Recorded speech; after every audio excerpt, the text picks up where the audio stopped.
Yeah, I gotta say, Fleener is definitely got a big potential for me to be the X factor. I'm gonna say Atlanta's X factor in that game is not Julio Jones with the defense, but it's gonna be the special teams, because that's what struck us against the Giants was special teams. Blocking that Lutz kick and running it back for a touchdown is obviously what ended up costing us. And one thing Atlanta has done well, and I remember seeing this as I've watched them, is they're averaging an almost full 10 yards more than us on kick returns. That's pretty big right now, because the league is doing as much as they can to make it to where the kick return is basically gone. So to have a team that's still doing it pretty successful, for them, they're averaging 24 yards on a return. That's giving your team pretty good field position, whereas the Saints, we've returned 7 kicks but only have a 15.7-yard average. I mean, we're really struggling there. Now, not necessarily saying that they're going to run one back on us, but anything that their special teams unit can do to get Julio Jones closer to the end zone is scary. Now, for our offense, we hit on the balance issue, but more so than just balance, big thing for me is going to be, can the offensive line stay upright so that Drew Brees can throw to Michael Thomas, Cooks, and Snead? Because this game, I think they're going to be open. Atlanta's only got one secondary player that I feel is strong enough to cover our group, and that's Trufant. But he can't play all of them. I mean, he can't cover Cooks and Snead. He can't cover Cooks and Thomas. It's not possible. So as long as our offensive line stays up, our run game could have 3 yards a carry. It wouldn't matter. If the run's there, that's going to impact us. But if we can get Drew Brees 4 seconds in the pocket, 5 seconds in the pocket, kind of like what he had against the Raiders, I think it's an easy win for us. Easy.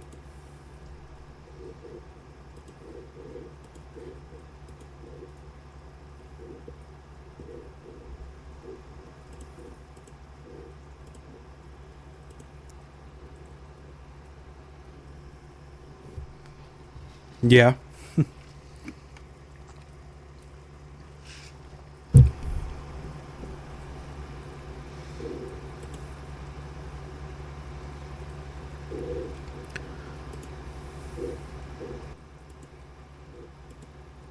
Well, I mean, he's too fumble prone. His hands just aren't strong enough, it seems. Kick returns, punt returns, he's just not sure of himself. He might be one of those players that Peyton keeps around a while, but he's certainly not going to stay in Peyton's good graces if he's putting stuff on the turf.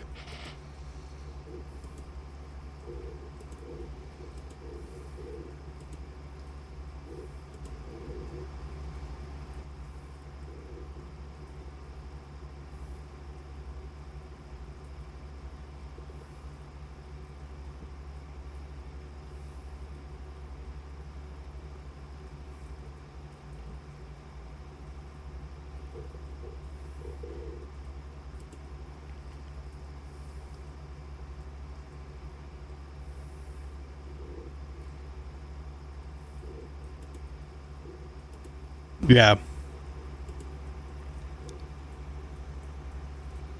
Yeah, it was definitely a two-pronged problem there. I can't blame either.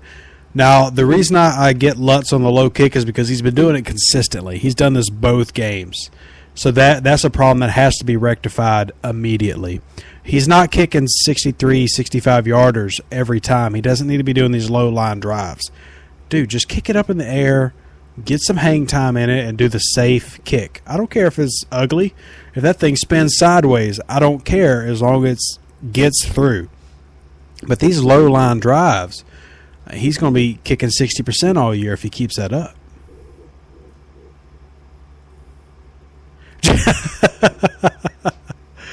Well, you would think that, but he had 2 kickers who did a pretty decent, some say good job through training camp and preseason, yet with one phone call, they're gone. So you never really know what's going to go on in that one. Well, I said that's one of my big things on Atlanta, and I think we can beat them. I'm confident we can beat them. I don't fear it as much. I wasn't sure how to segue into this, but I think we need to talk about it. and it's the reason that we kind of cut the Atlanta back a little bit. Several Saints players today were up in arms on Twitter pretty strongly about a certain subject that is really no other way for me to put it. It's a difficult subject in America right now, not just for one culture or the other, for one community or the other. I think everybody is struggling with the race issue that's going on right now, and I think there's several reasons why for both sides of it. For one, this nation just hates to admit that the possibility of racism is still around. And I struggle with why that is, because I've been blessed to travel through over half of this great nation, doing everything from just seeing it to working in it. I mean, I've been blessed to work in the streets of New York to help the homeless and help children. I've been blessed to work in inner city Birmingham and, go to Cincinnati and, just been able to see things. And those are some of the most racist places I've been. And it breaks my heart to say that. And I understand some of the anguish that people from, I'm just going to go ahead and say it because people aren't going to like it, but my culture, white culture, is very afraid of the fact that they might be guilty of doing something that they don't even realize they're doing. And I don't understand that mindset, but it's there. And I think it needs to be addressed. And today, several Saints players stood up over the Terrence Crutcher. Really, there's no other way for me to put this one. You can debate a lot of the other ones, but I'm going to call this one what I see it as from the videos that have come out, the murder of Terrence Crutcher. Several Saints players standing up against it, saying and showing their displeasure, and I believe that's entirely their right. I support them 100%, and I think it needs to be talked about. And it's also one of those things that if the Saints players decide to do some form of act to stand with that family, to stand with the situation, I think Saints fans need to support that.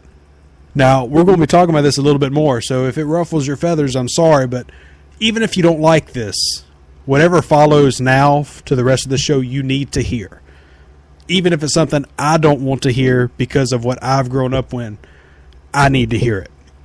So we're going to have, I've got a couple of guests hopefully coming on. You're more than welcome to call in, all those who are listening.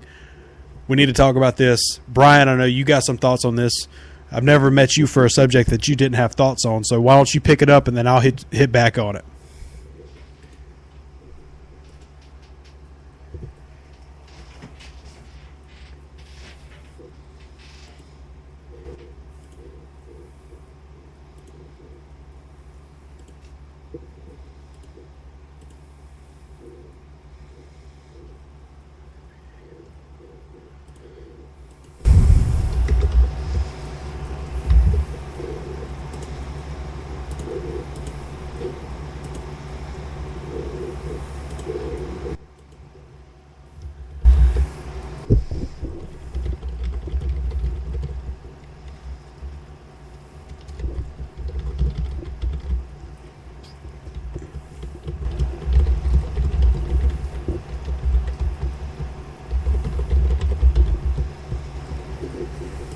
Mm-hmm.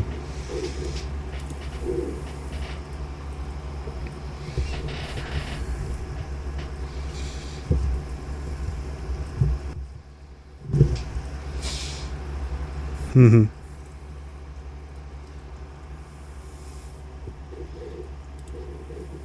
Yeah.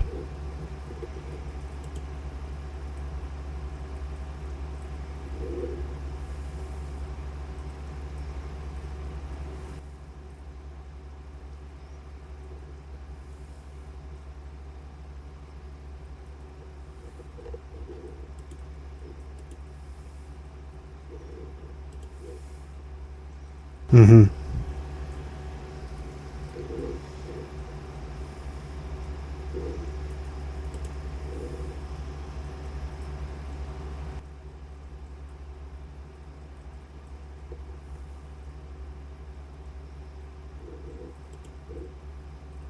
Yeah.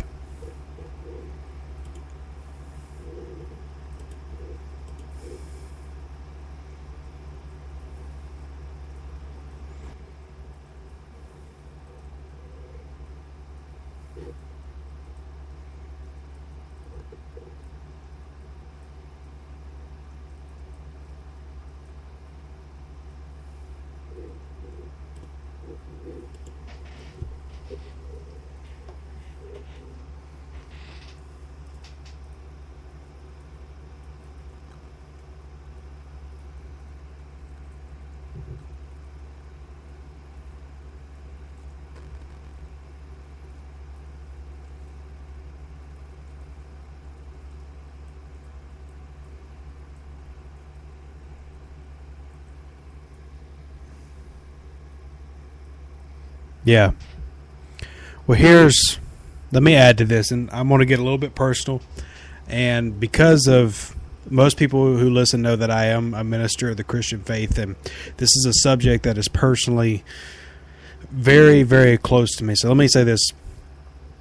And for all my, you can call them whatever you want, you're part of the culture. You can call Black, African American. I've got friends in, the Stay Woke movement, all that.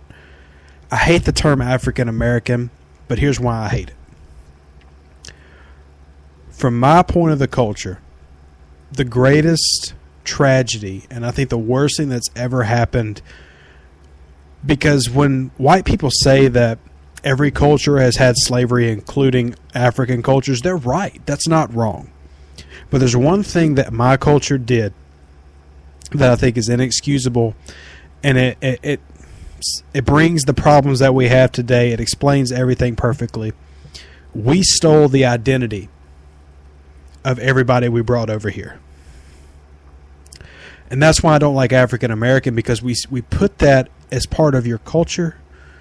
But how many people in that actually know that culture? Or do you know the culture that you've been given and taught?